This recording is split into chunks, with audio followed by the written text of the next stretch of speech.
Hello, my friends, and welcome to a brand new episode of Discourse in Magic. My name is Jonah Babbins, and in this episode, we sit down with Xavier Mortimer.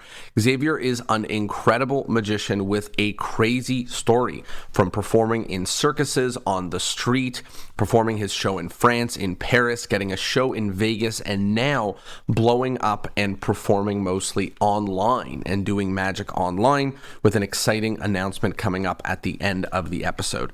This was an incredible conversation, not only about creativity, life in Vegas, and producing shows, but also some of the behind the scenes in making videos that get millions and millions of views while respecting the art of magic. It was super interesting and blew my mind, and I think it's going to blow yours as well. Here it is, a wonderful episode with the incredible Xavier Mortimer.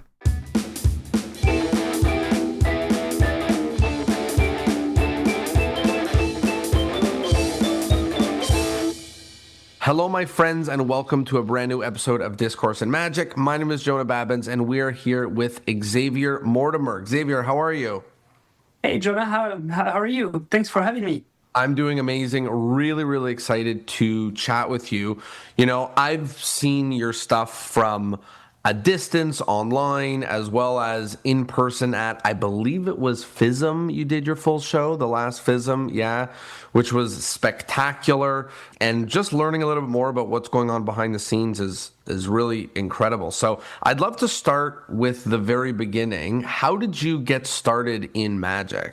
I believe it's quite a common story. We were at a gas station and my dad just had this book about sleight, a sleight of hands that was rewarded to him just for buying gas. And he was like, "Hey, you want this?" I was like, "Oh, that looks cool." And I started to study like. I remember it was like a 2 weeks vacation that I had from school, and I went to my grandparents, and there was nothing. It was like just fields and like in the middle of nowhere.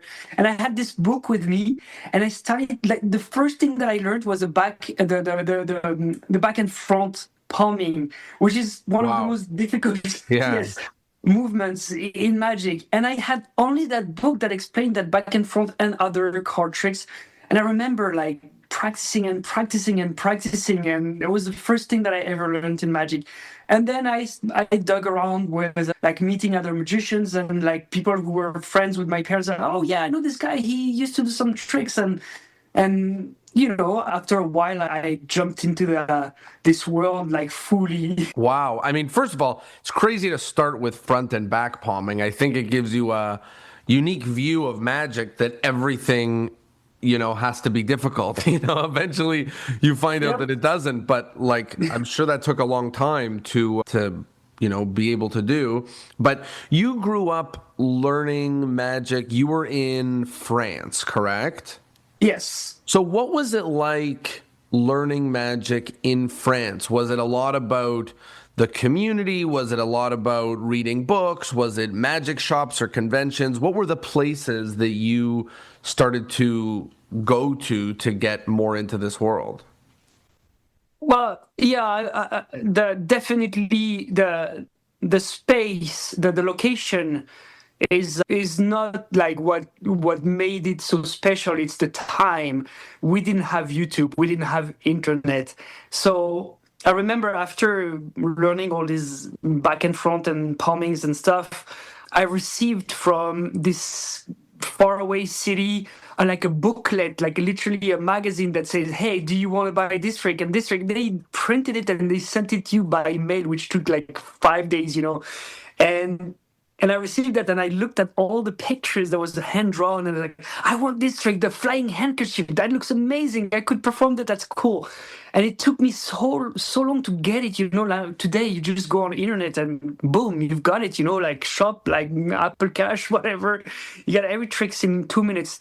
So yeah, this is what made it special. You had to wait and you had to learn, and I was looking for books everywhere. We had like old books. My dad got me some like old books he found in an antique store. He was selling books too, and he was like, "Oh, I found this thing from like 1920. Oh, that's actually a book that's worth some money, you know, Bobo or whatever." So I learned with books, and then a friend of a friend of a friend told me, "Hey, there's this magic association in the big city. You should check them out." And And yes, community. This is when I discovered the magic community that literally helped me pass to the next level. Like we're lucky that those community exists, even if sometimes we have different views on what magic should be. These communities help people like me grow, and they're so important. 100%. I mean, especially now we get to see how community has really evolved and changed, and many things are different than it was, however long ago Yeah. before the internet. But even still, with whether you're part of a magic club or, on the internet or in a group or whatever, these things make a huge impact to not have to go at it alone. Yep. Walk me through, like, what part of this, journey did you say, I definitely want to do this for my job? Because no matter when that happens, it's like a crazy thing. At what moment did you say, this is what I want to do, or did it just happen naturally? It happened naturally. I would say magic was an obsession. I would literally like set up shows when I was 15 for my dormitory, and like every weekend with like a legit poster and everything. So it was like more an obsession. I didn't know I could make a living, and I was always thinking I do that because I love it, but I'm gonna get a real job. And I was studying for something completely different. And even when I was working as a magician, because when I finished my school, I went on the road and I started to perform in streets and in circuses and stuff. And I made money. I made more money than I was supposed to doing a regular job. Even at that time, I was like, yeah, you know what? I'll do it for like maybe 4 or 5 years, and then I'll get to a real job. And it's funny because it almost happened the contrary as every one story has, where my family was fine because I was making money and I was independent and I was asking for nothing. And I was like, no, don't worry, I'll get a real job. So at some point I was so busy and making good money, and I went on TV and I had my show in Paris. I was like, yeah, you know what? Let's do it let's just make it as a career. And I learned, like, the day that I said I'm going to do it for real, I almost like said, okay, let's put magic on the side and see what is about show business. Like, what do you need to be on stage? Do you need to be a good comedian? Because, like, yeah, you have good tricks, but if you have no presence, if you have no charisma, if you don't know how to act, people are not going to be interested in watching you. Same thing for, I learned how to dance. I was a musician, so I was always like, I started to compose my own music, like really dig into like show business as a whole rather than just like magic. Wow. Okay. I want to come back to talking about the show business, because that's very interesting, exploring all of these different areas. But I'm sort of, I'm really interested in the journey here of your performing on the streets in a circus, and you had a show in Paris. How did these things even happen? Like, did you just pack your bag with magic and go on the street somewhere? Like, what was that like? Yeah, that was literally what I did. I packed a bag with. I remember I opened with the changing color silk because that was a flash visual that I could start my circle with. I remember having the Mrs. Dream, a couple of things. I used to be a juggler too, so I had like clubs to juggle. I had like a 15-minute set that I would go on the beach by the cities that were by the beach in my country in France, and just like put my things and perform. I went to Edinburgh to the festival to perform in the main street, like for random people. I was busking. And that's how I started. Then I met in my city. I met a circus company that was touring around Europe, and they're like, "Oh, you do some magic? That's cool." But they say, "Can you play music? Can you act?" And something. I said, "Yeah, I can. I can." Basically, I learned it all. And I auditioned for them, and they're like, "Sure, we're gonna have you as a character. And go with us." And that was one of the big breaks in my career. I was like 21 or something, 22. Wow. And I was like, yeah, let's go with that circus. And I toured for, I would say, 3 or 4 years until I went to. So meanwhile, I still wanted like to learn things. In France, we have a good program that if you're a professional artist, you can go to a school for free. That's the beauty of this country. Wow. So I applied for that theater school in Paris, and while I was in Paris, I was performing in the circus, touring on weekends, and at night I was performing in small cabarets, like 30, 40 seats, my new acts that I was experimenting. And a producer saw me in one of these like tiny little cabaret, and she was like, "Yeah, this is great what you do. I wanna have a show for you." And she said, "Do you have a show?" And I said, "Yes." And I had nothing. I was just part of this circus company. I had my like kid show for birthday parties, and I have like, let's say 30 minutes of material. And I said yes. And she's like, "Okay, I'm gonna book you in September in this theater in Paris." I was like, so I instantly, like a week after I drop off the theater school and I go back to the south, I have a friend who has a barn. I was like, we have to do it. I'm gonna be in Paris in 3 months. Like we have to do it. And we work like non-stop, like 15 hours a day from morning to night. 3 months, we made the show. We packed with my little car, and we drove to Paris, and we opened my show in Paris. It was incredible. And you know what? The incredible thing is that the show was what it was. It was the beginning of what I did, and it was not like my great. It was a great, how to say, it was a good show, but it was me when I'm 25, you know. Yeah. So, but instantly everyone was talking about this show, like, and I saw someone coming to my show, like, I don't know if you're familiar with him. His name is Arturo Braque, a great artist. At the time he was at the top, he was performing Mogador. It's a big theater in Paris, and he calls me. He's like, "Xavier, I want to see your show tonight." And I barely knew him. I met him, and I was like, wow, I'm becoming someone. This is crazy, with this little show that we built in a barn in the south of France. But yeah, that's the story and how I ended up in Paris. And was this, all of these moments are like, it's one thing to go and busk, which is like brute force, just I'm going to go and do magic until people pay me and whatever. It's another thing for a circus to say, okay, we like you. It's another thing for someone to say, we want you to do, the show in Paris. And now for people to say, hey, I want to come see the show. I know it's hard for you to comment on it, but was it because you were doing something special or unique, or that other people weren't doing, or that it was extra thoughtful, or were you just, does it sort of feel like you were, in the right place and the right time? Because now when I look at your stuff, I mean, it looks like stuff no one is doing. It's super special. And we'll talk about that more in a second. But I want to know about, like, back then, were you making something that was so special that's why word was spreading? Or were you just felt like you were at the right place at the right time for opportunities? It's probably both. I was doing something special that no one was doing. My show was basically a mime show that I turned into a magic show, because I was like doing physical comedy. It was called the Shadow Orchestra. So it was like a real storytelling behind it. It was not just me doing one trick, two trick, next trick, next trick.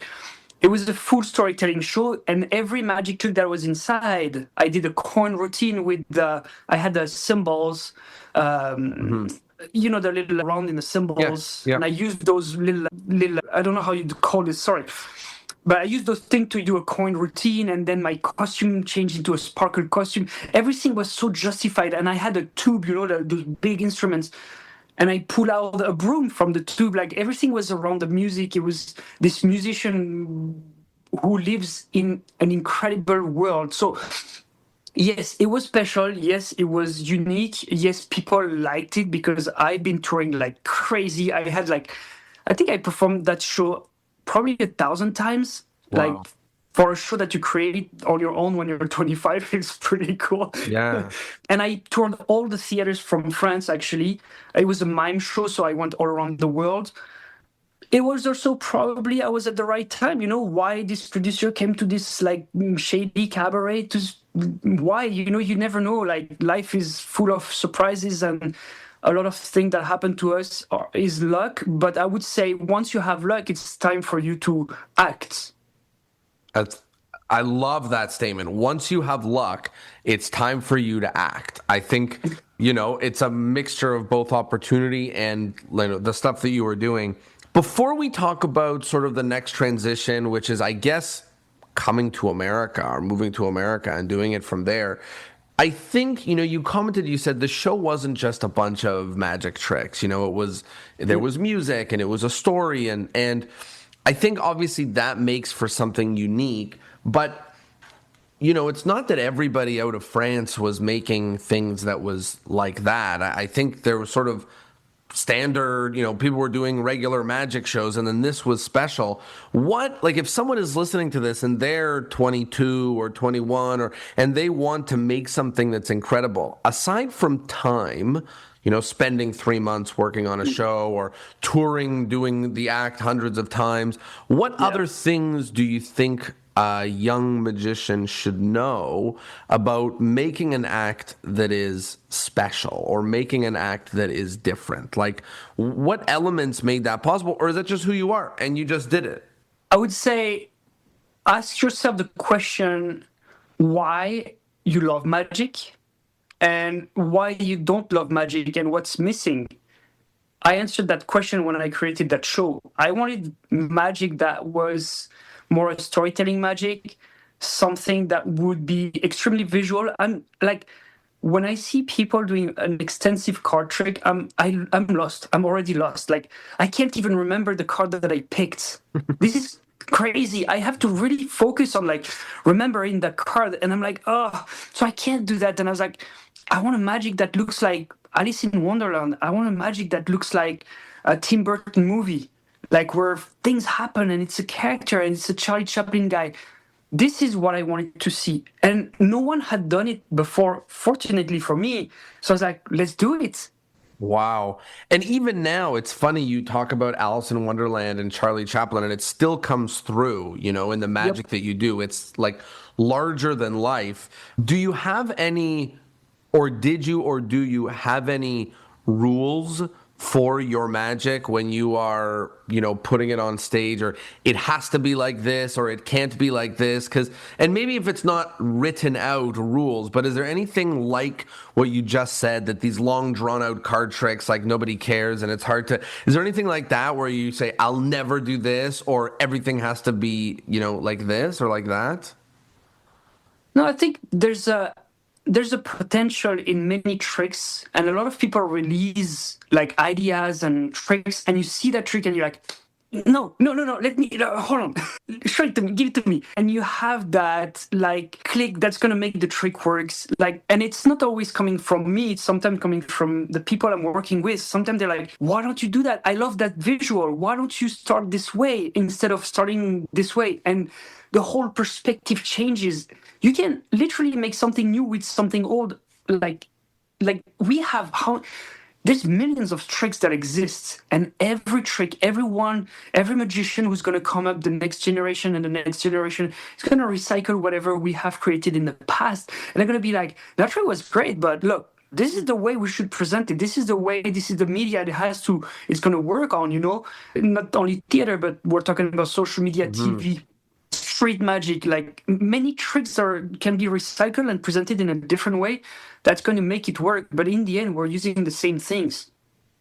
Awesome. Taking tricks that already exist and thinking about the new mediums that we're in that's different than the way that it was before. Let's talk a little bit about what was next. So did someone say, Xavier, come to America? Did you say, I've had enough of Europe, it's time to see what's going on over there? What happened there? Cirque du Soleil brought me here. They saw me. I auditioned for them when I was a student, when I was younger, I auditioned for them. It was a dream, and I was like, they're never going to hire me. 3 years later, they call me. I was touring in France with my show, very successful, but it was kind of dying down. And my producer was like, hey, you should come up with a new show. And I was like, I was on France Got Talent. I had a lot of attention from a lot of people and a lot of opportunities from that. And Cirque du Soleil called me right now, at this moment. And I told my agent, hey, look, Vegas, it's Vegas. Look, I'm going to go 6 months and I'll be back and we'll do the show. And don't worry, 6 months, people are not going to forget me. I went there and I stayed. So did your agent want you to stay, or you convinced them? No, no, he was actually upset. And for the first 3 years, every year I would call him and say, "Hey, let's plan a tour for next year." And after 3 years, like, "Hey, you know what? Just call me when you're back, okay?" That is funny. That's awesome that you said I'm going to go for a short time and stayed for a long time. When you came, you were part of a Cirque du Soleil show. Which show was it? It was the show about Michael Jackson in The Las Vegas. one is it? Michael Jackson won, yeah. They hired me more as a comedian than a magician, but I was doing little things. There was a dancing cane, and there was little things spread out in the show that were like magic, but it was not sold as magic, which was very interesting for a Cirque du Soleil show. I signed that for 6 months to just, have the experience and see how it works. And, Vegas is Vegas. For a magician, it's like a dream, to have a job in Vegas. And after 6 months, they say, "Hey, do you want to keep going?" I was like, "Okay." And they renewed me for the next 3 years. Wow. Okay, so you were doing the show with them for and I think one thing that I'm always really curious about is even now in Vegas and also then, I always joke that when you're doing a show like 2 times a night every night for like however long, it's like when your dad catches you smoking cigarettes and makes you smoke the whole pack, like it's like taking something that you love and, potentially beating you over the head with it. Did you ever start feeling that? Like, take something you love, magic you used to create and be in a barn building this and going on, and now all of a sudden, and maybe now also, but, then is really, I think, one of the first moments of this where you're in the same venue night after night, year after year, doing the same lines, same bits, same. Did you love it? Did you start to hate it and question, like, what am I doing out here? Like, how did that feel? I don't think I will be tired of performing like forever. I think I'm going to be performing when I'm 70, like Penn and Teller. This is for sure.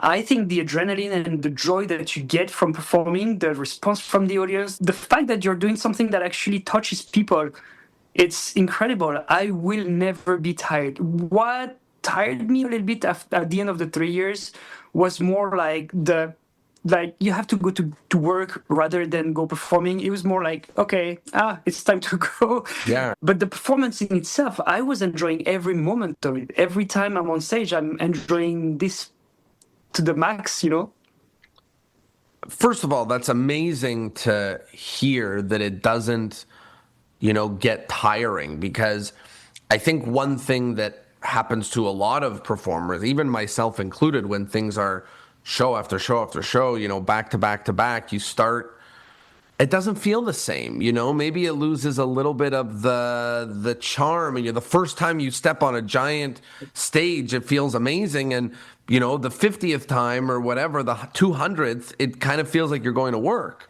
So it's nice that a little bit of the charm, that it still feels exciting to do.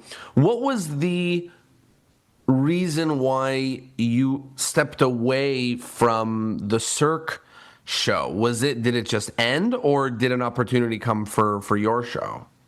I got caught smoking in the bathroom. No, I'm kidding. No. I resigned because I had my show opening in Vegas. So how did that opportunity come? Same thing. So the host of Friends Got Talent happened to have a second residency in Vegas, and he loves Michael Jackson, and he came to see the show. He's like, "Hey, you're in Vegas, you're a magician, it's the city for magicians. Do you want me to see if I can build a show for you or find a venue?" And I told him sure, and I never I was like, who is someone like me? What is someone like me is going to do in Las Vegas? I have this French culture, and I don't think what I'm doing is going to be relevant here. But anyways, he found the venue and he said, "Hey, come look at this room." I came and he said, "If you want it, it's for you in June." And we were in February, and he said, "You have to quit." And I was like, I gave Cirque du Soleil 2 months to replace me, and that's it. Wow. An incredible opportunity. And was the goal to do that same show that you had been doing back in France, or did you have another barn moment where you had to build a show to be ready for Vegas? So I have to say at this point in my career that this is one of the first mistakes that I've been making. I went to the wrong direction because I was thinking that America would not like my style, would not like what I was doing, that they wanted to see something more American. So I try to adapt and add some acts that were like not as strong as I used to do, but more mainstream, more with more speaking, And I was wrong because the first iteration of that show was very different than what I had been doing in France, but it tried to adapt to Vegas. And then I went back to what I had been doing, but in a how to say, like, in a grown up way. It Yeah. was not exactly what I was doing in France, but it was my style. A little, it's like sushi. You don't eat the same sushi in America that you eat in Japan. So it was kind of like the same taste, but more like, okay, I'm showing what I do would make me more rhythm, maybe a music that is more understandable for American people. So this was the way that I should have taken, but it took me a mistake to discover that. For 6 months, I was working nonstop to fix the show, to make it work, to change the acts, to like find my place, in Vegas. And we finally found something that was very interesting. I would not say it was a success, incredible success. We were selling tickets. The show was working. It was great. We were doing it, we were making it, but it took me a while to realize what I needed to present. And after I stayed in Vegas for 4 years before the pandemic and 1 year after, it took me 2 or 3 years to like really realize what I needed to do. And honestly, I grew up so much from that. Wow. I mean, it's such a dream come true to be performing a show in Vegas and for it to work, and not to fall flat on its face. So many people try, and it's a very difficult thing to do. And, a lot of people come to Vegas after they are the most famous, that they could ever be. That's when, their show appears. So it sort of feels like, obviously people knew you and there was word, but, it's not the same to be able to get an opportunity like that and have to, drum up people coming on your own. How did that work? Like, I know there's a whole Vegas world of plugging into recommendations and tourists and whatever. Was that the kind of thing where you hand off to producers and you say, we're going to focus on the show? Or did you have to figure out how to market and sell and get people there and spread the word? It was both me and my producer. We were working hand in hand for that. He was talking to the brokers. I was shaking hands to people who they needed to see me and like me to have me in their head to sell the tickets. Sometimes we even brought donuts at the kiosk in the morning, perform a couple magic tricks. We printed some cards. It's so you become a ticket seller, which wasn't the case when I was in Cirque du Soleil. When you were in Cirque, you just show up, you do your thing, you get home, and nothing else. When you have your own show, you have to be there. You have to be here. You have to go to that red carpet. You have to shake that hand. You have to go see that broker's meeting or union meeting, whatever, because you need to, this is your own company. It's great. You have freedom. You're doing your own thing. It's your name on the poster, but it comes to a cost, which is your freedom. I enjoyed that part. It was tough. There you have competition in Vegas. There's 100 shows every day with big names like Copperfield and all the big magicians, Penn and Teller. So it's tough for smaller companies, but you can make it. There's some space for smaller shows. It's a big hustle, and I think everyone that I've seen coming to Vegas had the same story. Like, wow. I didn't know you had to rent the room. I didn't know you had to pay for the advertisement. I didn't know you had to pay for this and this and that and the LET tax and all these things. And you're like, wow, what is left in my pockets at the end of my hard work? Wow. And that must have felt, that must have felt sort of like I'm talking about, like I was talking about earlier, where you're doing 5 or 6 shows a week for week Yeah. after week after week. And then you look down and it's like the dream was to go to Vegas to be successful and make lots of money. And instead you get to perform a lot and maybe make a little bit of money, but not necessarily as much as you thought or would have imagined. What was that draining, or did you just feel like you were on top of the world living the dream?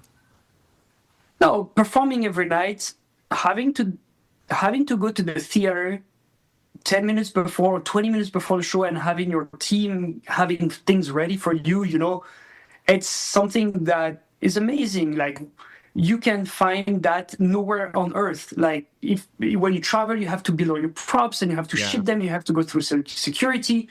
It's incredible the amount of energy that you have to spend traveling to perform. While in Vegas, you take your car 15 minutes after you're at the hotel and you perform. And when you're on stage, it's amazing. You're sharing something with the audience. You're doing what you love.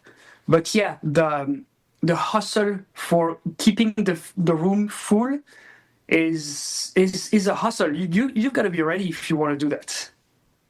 You won when doing that show. You won the best family-friendly show, I think, 3 years in Vegas. Which, again, there's a lot of shows in Vegas. I think one beautiful part of Magic is not that it's always the case, but that it has the ability to be family friendly. Anybody can come and see a magic show. It's not like a Magic Mike show or like a dangerous or, whatever. It can be dangerous. But magicians, I think, I have a view about magic that good magic is good for adults and is good for kids. I always think of, Yes. throw David Williamson at an audience and I don't care who's in it. I don't care if there's kids or adults or, he's going to do a fantastic job. Were you thinking about making a show that was for families? Is that just who ended up coming? How did you make a show that was so good for people to come to with their families in a city that is maybe not a show that people think of bringing their kids to so much? No, it's more what my magic is visual, so I guess it appeals to family more than mind reading or Yeah. like gore magic. So when you do what I do, you're automatically put into the family Right. friendly category. We had a good show. I'm not going to lie. It was a good show. People enjoyed it. We had people voting for us, and I'm grateful to have had those opportunities and rewards and everything. It helped us sell some tickets sometimes, Yeah. You have this little thing like best show, family friendly. It's always helping. But yeah, it's a family. Everything that I do is kind of family friendly. I got some issues recently with YouTube because I was performing with fire and they're like, but other than that, I'm pretty much family friendly. Yeah. Great. I want to talk one last thing about the show, and then I want to talk about the social media. When you're doing a show, how many times a week was it? With Cirque, it was 10 times a week. And with my own show, it was on the low weeks, it was 4 days a week. And the high weeks, we would do 7 to 8 shows. Crazy. Okay, so somewhere between 4 and 10 shows a week. And Yeah. specifically asking about your show. After the beginning where you had to figure out the rhythm and the tricks and change this and Yeah. whatever, how often would the magic change? Did you, okay, boom, we have a show, let's leave it alone?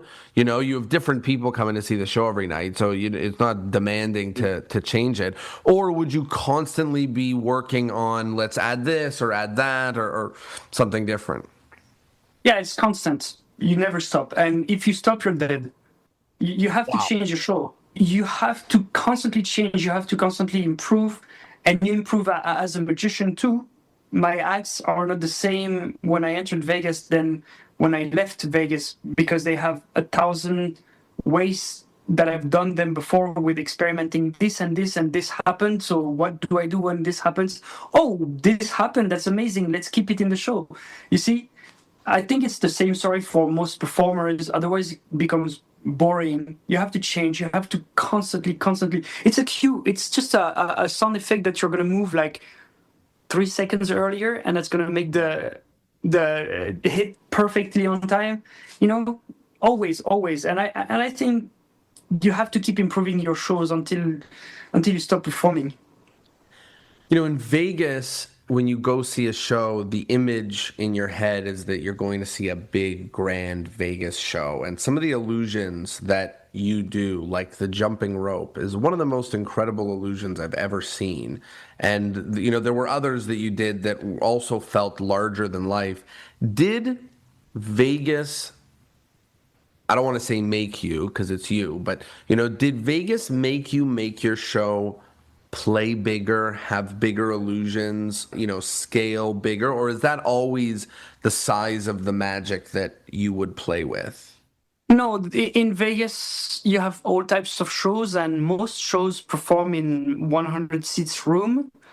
It depends on what opportunities you have and what you want to do. The first 3 years that I was performing, the room was honestly smaller than any theater that I've been performing in France. It was a 200 seats room, and it was fine. I did the jump rope, which was incredible to do it here. I did a couple of big illusions, but then what made us go bigger is after the pandemic, when I started to have a name thanks to social media. We rented a bigger room, and my producer was like, "You have to get bigger illusions," and this is when we went bigger. You know, this is a perfect transition to talk about social media because it seems like you did more social media to produce a bigger and crazier show. And now you just do the social media and you don't do the show in Vegas. First of all, how did the posting on social media start for you? I always saw social media as the next door for the future of magic, which I still believe that we're building the culture of tomorrow. Of course, when you build a culture, when something is new, there's a lot of trash that is involved. But what is good is going to remain. It's like when TV appeared, like there was probably many people trying to put magic on TV. It was not always good. And today on social media, it's not always good, but what's good is really good. And what is good gets the views and get the people to like tune in to watching a magic show, which is, like it's not common for regular people to watch magic. So we're building something with social media. So I saw that from the beginning, when I saw the first like YouTube videos and Facebook videos, but I didn't know. I was a stage person, so I had no idea how to do that. So I started to post like a couple of TikToks and stuff to develop an audience.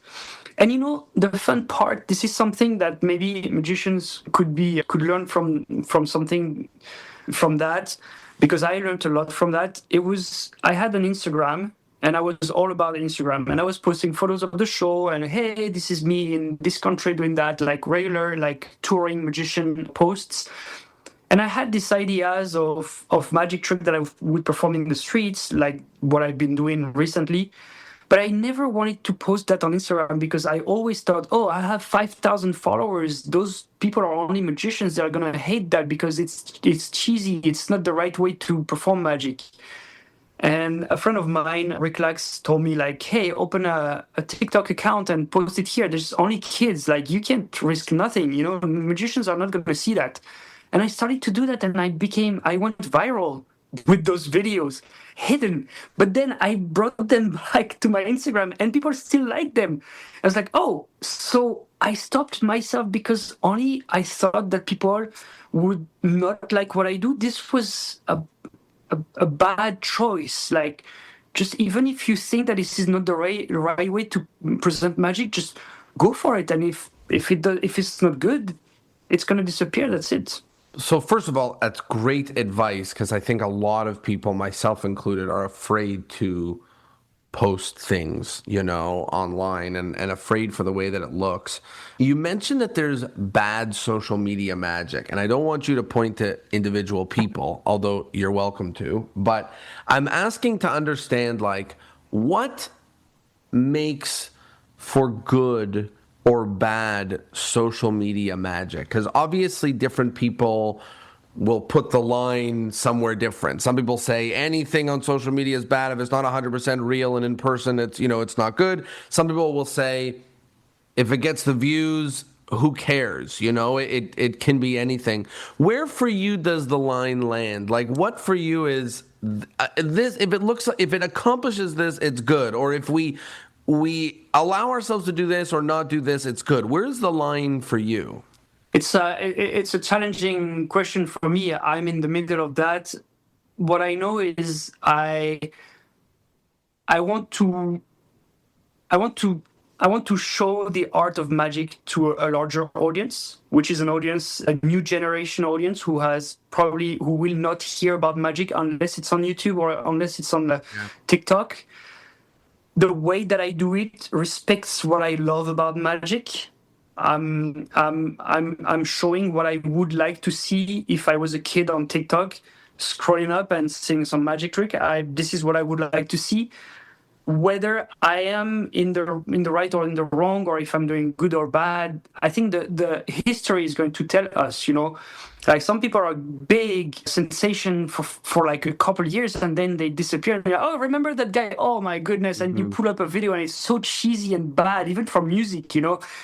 And some people, they age really well. And I've published a couple tricks that I hope are going to age like the lemon trick that I did in the grocery store. I think this is this kind of magic that I want to present. And I'm sure I've done some videos that are going to age super bad. And I'm going to look at them in like 5 years like, oh, that one was not that great.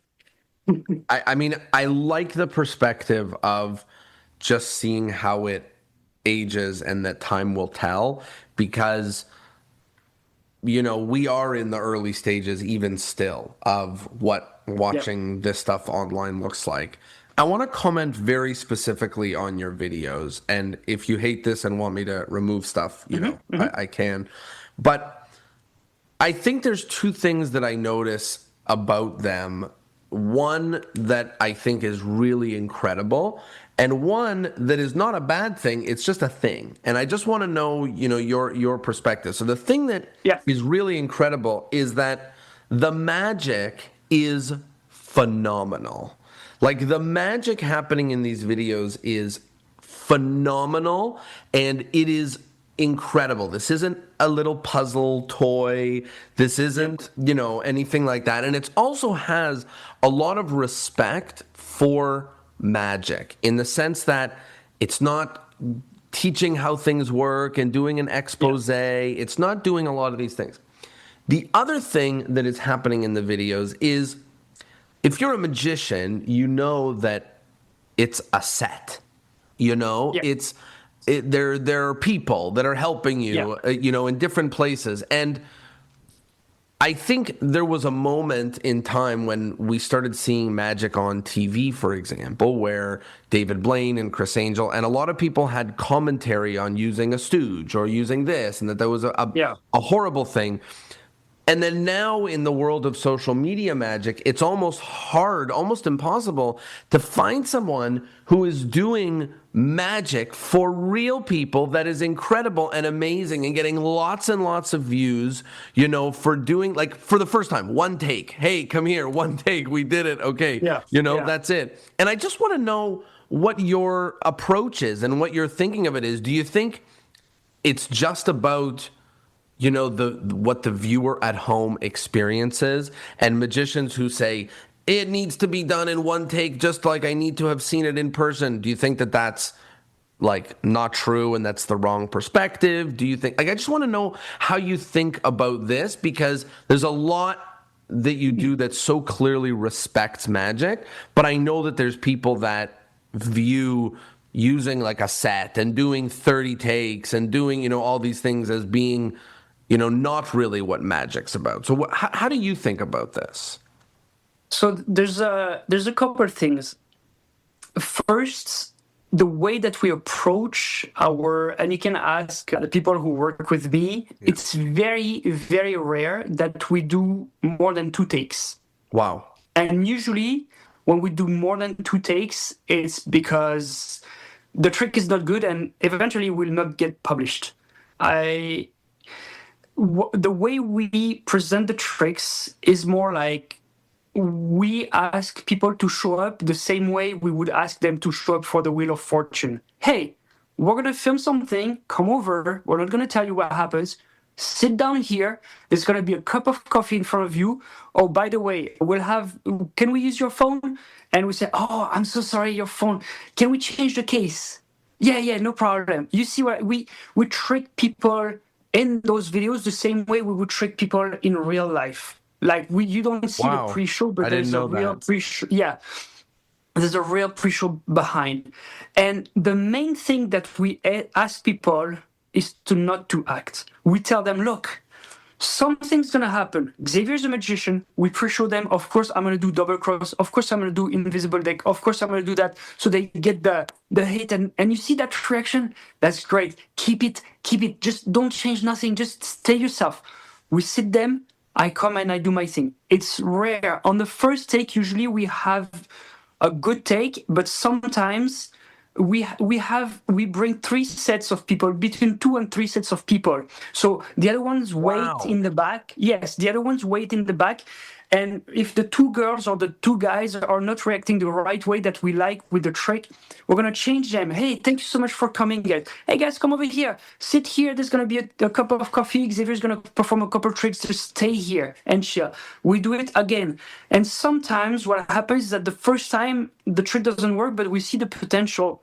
And we're like, hey, guys, I know it's going to be tough, but we're going to forget everything that happened. And we're gonna do it one more, but that's it, And if it passes the 2 times, it happened, but it was so bad I didn't even post like those things, like when you're like, guys, we're gonna do it again, we're gonna do it again. So what I'm saying by that, and I'm giving you how we do it, and you can check. Like, I have literally. I believe everything you say. Everything you say. I have someone who's literally like in charge of like getting 15 people per take that we're gonna call 15 people, and we're gonna see the best reactions and the way that I do the trick best, because sometimes I can mess it up. I have to tell you something too. The tricks are very intricate, like you said. It's kind of complicated. So sometimes I'm the one who messes up the trick. Mm-hmm. And so what we do is when we go to the place where we film, I'm going to do the trick. Like, I have 2 people with me who's part of my team. I'm going to do that trick like 10 times to them until I get it, And sometimes we even break the props by doing it before. They're like, no! So it's constant rehearsal and rehearsals. There's tons of rehearsal. I work with Rodrigo and Navarro, and he can tell you, like, we spend hours and hours to, like, you have to do it. You have to nail it in 1 take. And you know what? And I know that if I don't nail it in 1 or 2 takes maximum, I know the reactions are going to be fake, and it's going to look fake. So it won't work anyways. So yes, it's a set, but number 1, the audience wants to see that. They want to see that. They don't want to see a magician that talks to another person saying, hey, we never met each other. Hey, I've got a deck of cards. Hey, it's a real deck of cards. Like, they want to see action. They want to see the first 3 seconds. If something happens, if nothing happens in your video in the first 3 seconds, you're done. You're like, your video is gonna get 0 views. So we need to have that. This is how we came up. And sometimes artists are made by the environment, like let's say Charlie Chaplin or even Einstein. Like, they were made by the environment, the medium that was around them that led them to choose a certain path, and they were smart enough to understand that path to find and hit the center of the target. It's the same with what we're doing with social media. You hit, you don't hit. You hit, you don't hit. Oh, let's hit, because the ones we don't hit, why would we keep doing that? So we keep doing the videos that hit, and at the same time taking in consideration, like you say, we are magicians. So revealing magic trick? No, that's not. Like, a magician is an actor who plays the role of the magicians. Once you understand that, there's no other limits. For me, this is the only rule. If you understand that you're an actor who plays the role of a magician, nothing else matters. as long as people believe you as a magician. Look at the comments on my Instagram. People, like, I receive email like probably 4 or 5 times a day. I receive messages of people trying to asking me to like cure their little sister or send them $1 million in a bank account in Kenya. It's like when you have that, that means people believe in that character that you have created. Of course, you're not going to claim anything. We I know the understand. limits into that. But this is the process that we've been doing. We also have no. There's a lot of videos that we've been just everything is the same format. We go into a place that we think that the trick is gonna like match the place, and then we have random people showing up and we do the magic, and we film like 7 times or 10 times whatever we published, and we published only the best with good reactions. And I believe every magician who was on TV has done this. Yeah.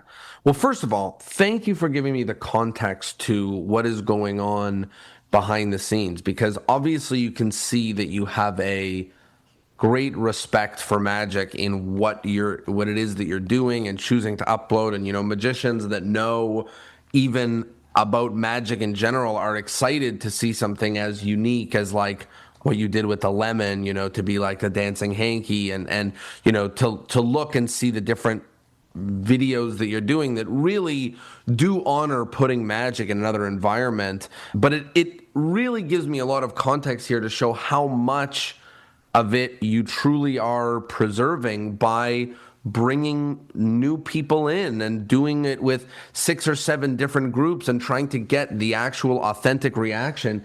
It sounds like the people that are watching the tricks almost all the time, you can correct me if I'm wrong, are being fooled by it. They're built to fool them. They're not built that they are acting and pretending. Am I understanding correct or not really? Yes, and of course, like, okay, I'm gonna give you a couple of examples, and it doesn't happen all the time. When I was younger, a couple of years ago, when I was younger, I made some mistakes, and I did 10 takes of the same thing. And I say, "Hey, can you react?" And we went there to learn that it wouldn't work. So then we fine-tuned the whole thing, and we ended up with videos like the lemon or the snake, like.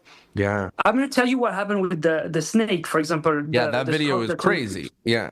The video is crazy. But you know what happened? We called 3 girls for that trick. So we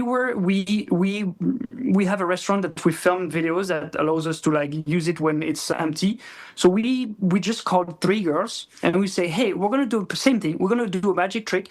There was nothing to be seen, first of all, because we hit the trick really, really well. There's no CGI, there's no camera trick. Yeah. It's like I'm not gonna explain how it works, but you can figure out that with a black cloth, it's possible. But the 3 first girls that we hired, we called 3 first girls, and they were not in on it, and they saw the trick, and I didn't like their reactions, and I didn't want to do it again, because once you have seen the trick, once you're done. Yeah. But especially for a snake to appear, Yeah. One of these girls, she went with a friend. And I was not happy with the takes, and I was like, yeah, the reactions were not great. And I said, hey, your friend, do you think she wants to see the trick? And she was like, sure. I would bring her to the table, and it was the take. Just a random person who was sitting here, like doing nothing on her phone, minding her own business. We brought her to the trick, and she literally like freaked out on that trick. That was great. Same thing for the lemon. The lemon, we had an issue actually. We had 2 groups of people for the lemon. The first group, it didn't work. I didn't like the take. So we say, okay, come to the second group. So we call the second people, say, hey, you stay here in the produce section and you just mind your own business. Xavier's going to do something. Wow.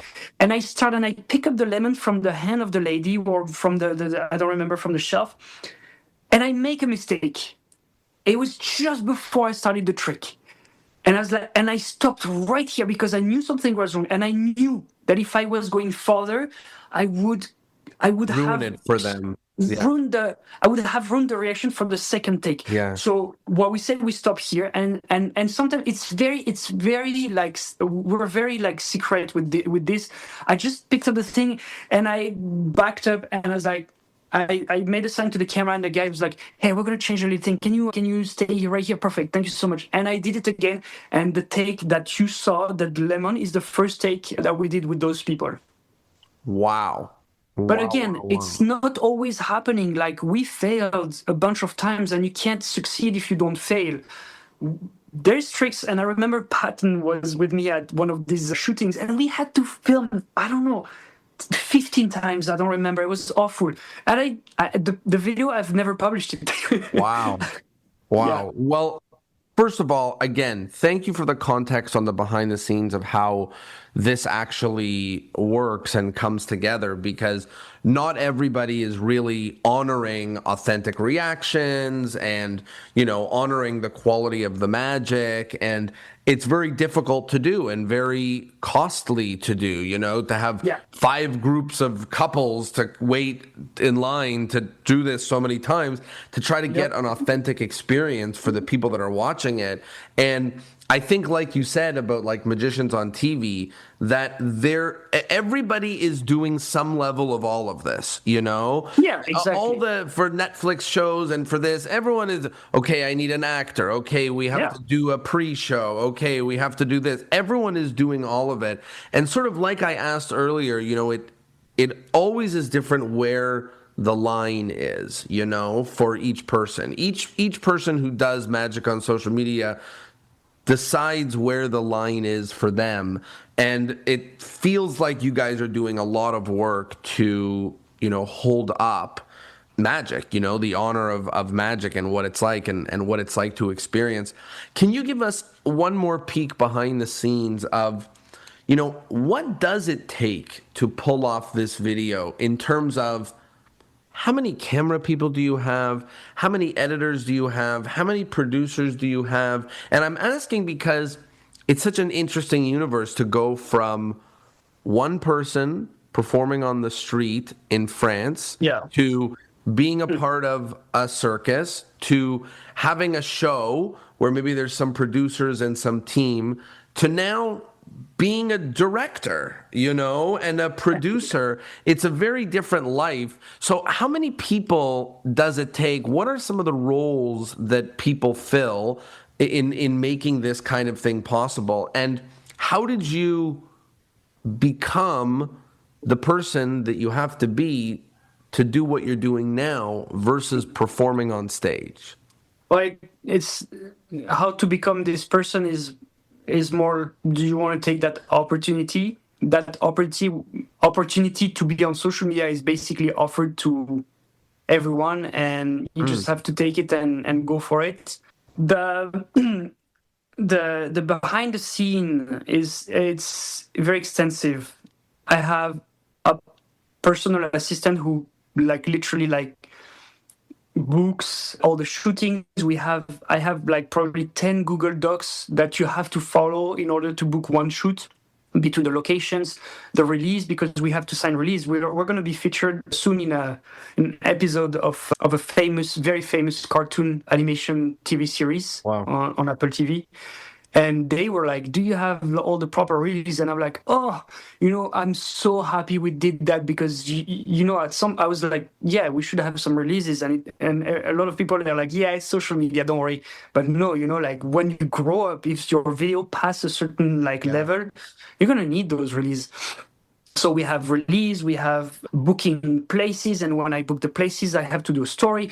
There's a lot of things involved. It's like a machine, So I have a small team. There's someone who's there's 1 to 2 people who are involved into the booking the people. I work a lot with a couple of people for consulting, Chris Barnes, Rodrigo Navarro, and other people that I've worked with. I'm sorry if I don't mention their names, but there's a lot of people involved. So we brainstorm. We say, "Hey, we want a spider to come out of your mouth. Where would be the best thing? Okay, let's find a library where they have a Spider-Man book." And I'm just throwing an idea here.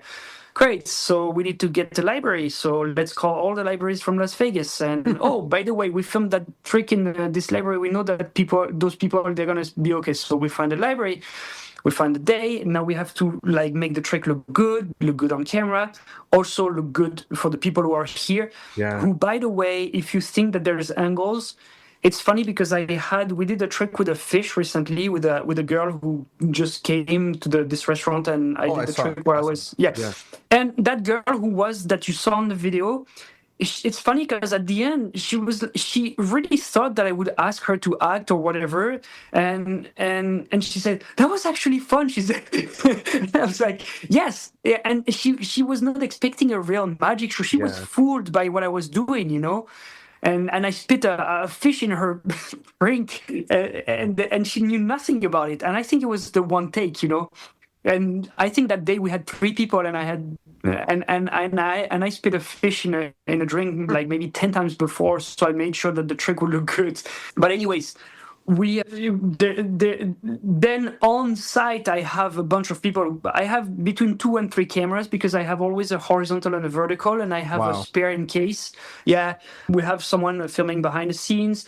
There's always like a couple of magic assistants that are going to give me things. And same thing, sometimes I pick up things from here, but it's a good misdirection because the people are like at the table, and you pick from the back and you get it here, and they see nothing. It's magic for them, so it's magic for the viewer and for them. So yeah, that's kind of a team. There's a lot of people that are involved in those videos. Sometimes I would say the YouTube long forms, when I've been doing like great escapes in the desert and stuff, they could cost like between $20,000 and $30,000. Wow. And I would say the minimum would be $1,000, honestly, for me, even for an Instagram video.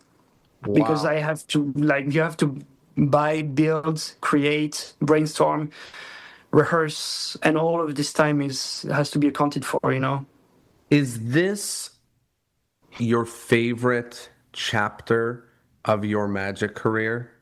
It is the most creative one, and I'm so happy that when I started social media, I really thought, like, I came up with a couple of like ideas to present illusions on social media, Facebook mostly, which is where I really started to go. And after like 6 months, I was like, that's it. I have no more ideas, And then 2 months later, I had another idea, and then another idea, and I was like, oh, there's more idea. But I believe you shape your brain into like becoming that creative person, which you have to be somehow creative at first, but you shape yourself into being that person. And when I have no more idea, well, even more ideas came. It's like when you work out, like you're tired, and then you rest, and then you can lift up even more. And at this point, I'm so happy that I became that person who can create all these tricks. And I have tons of pages like everywhere and things. There's a board. Yeah, I saw before we recorded, there's a whiteboard and there's... Yeah. All of my things are here, the next tricks that I'm doing. And I have pages here. Like all these things are just pages that I wrote with new ideas. And today, I'm at the point that I have more ideas than I can produce. And that's amazing because I love that. It's extenuating. It's training. It takes a lot. Like it takes me working hard every day. But I mean, it's fulfilling. Wow. It's funny because performing magic like on stage is really about making an idea and then making a trick and then doing it hundreds and maybe even thousands of times. And then this is the opposite, which is doing as much preparation as you possibly can to do it one time. And then you basically have to start completely fresh again. Yep. And it's funny because a lot of us got into magic for the making of it, but we spend our lives performing it. Yeah. And now you get the part that, when I think back to the 12-year-old me playing with tricks, that's the part that you get to do, like the part that we all really fell in love with. I mean, the performing is also fantastic, but the making of the magic is the part that we all fell in love with. And that's the part that you get to do every day, and you get to spend your life doing and spend your days doing. So, really incredible, and it really looks and sounds like an exciting time. Last question on this, and then we have some wrap-up questions, which is how often are you shooting? How often are you brainstorming with a team? Like, can you walk me through, and I know there's probably no such thing as an average week, but can you walk me through what an average week looks like? You shooting Monday and Thursday, or do you shoot every 2 months? Like, what does it look like? Yeah, I don't shoot enough, unfortunately, because I'm a perfectionist and I really want each video to be like really good. I should shoot more. I should just do like smaller tricks and things, and this is probably something that I need to work on. The brainstorm and rehearsing, it's basically every day, and I've had a consultant. I've been working with a consultant every day, 9 a.m. We start working until 1 p.m. and every day, 5 days a week, Monday to Friday, and then afternoon we just go get some things and experiments and rehearse. Yeah, it's just you wake up and you want to make it. That's basically it. What a fun life. Oh my gosh. Recently, though, it has been in the past months or so, I'm creating a show that's going to go on tour in all America, actually, and Europe. And we've been working on the show like crazy, and I have not filmed enough. I've not filmed a lot, so I'm gonna get back to it after. I've got a couple projects lined up for August and September. But right now, we're gonna open a show in Montreal. Wow. And actually, Cleveland. We're performing in Cleveland in 2 weeks. A show that is brand new with new illusions, and actually, I put the lemon on stage. Yeah. Wow. So yeah, it's just you have, if you want to do it for real, you have to do it like full time. It's not forgiving. You have to put your entire head to that. I'm very inspired by YouTubers like Mr. Beast and Eric and all these guys. They do a fantastic job, and my next goal is to bring magic to the level of these guys on long form videos on YouTube or streaming platforms, because it's missing right now. Well, it's incredible, and you can see that you're putting together incredible production. And like we said, even though it feels like Instagram is getting fuller and TikTok is getting fuller and YouTube is getting fuller, we're just at the beginning of what this era looks like. And the stuff that you're shaping is really incredible. So congrats on all the success, and incredible that you're doing this while putting on a brand new show at the same time. Last thing is, we have a few wrap-up questions we ask each of the guests that are on the podcast. The first one is the endless chain. So in order to keep the podcast going on for eternity, each guest is asked to recommend another guest that would be a good fit for this kind of conversation. There's 2 catches. The first catch is I didn't interview them already, which is difficult because I've interviewed 300, 400 magicians. And then the other thing is you have to be able to put us in contact. You can't just name someone that I can't reach. So who is someone who you think would be a good fit for this kind of conversation? Have you had David Williamson? You were talking about him. Of course. Okay. Cyril? No, I haven't had Cyril yet. That's fantastic. Yeah, he's great. Yeah, he's great, and he did a great job on AGT. Fantastic.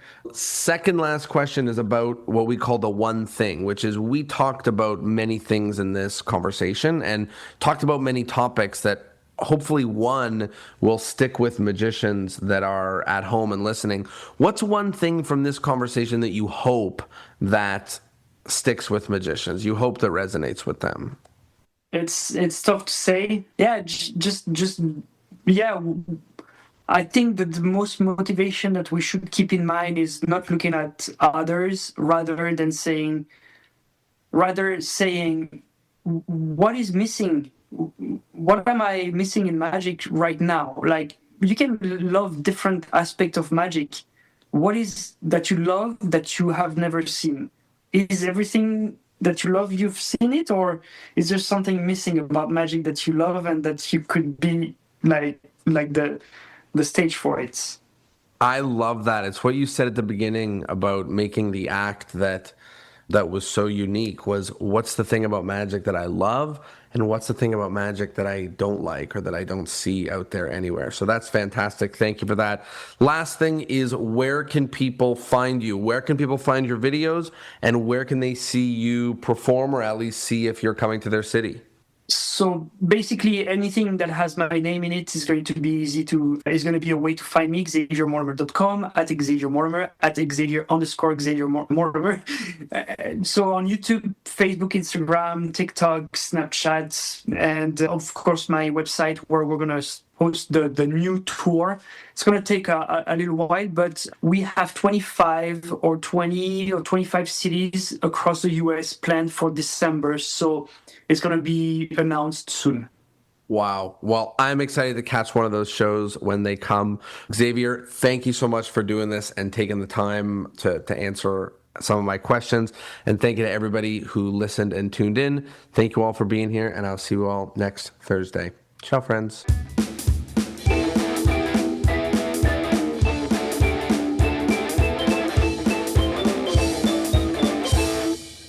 Well, there you have it. I hope you liked the episode, and I hope, of course, that you learned something really interesting at the end there, talking about social media and how he handles the respect for the art of magic while going viral and exploding on the biggest platforms. I hope that you liked the episode. As always, spread the word, share it, tell someone. Podcasts only grow because people talk about it, and thank you for talking about it. I will see some of your beautiful faces at FISM. Thanks so much for being here, and I'll see you next Thursday. Later.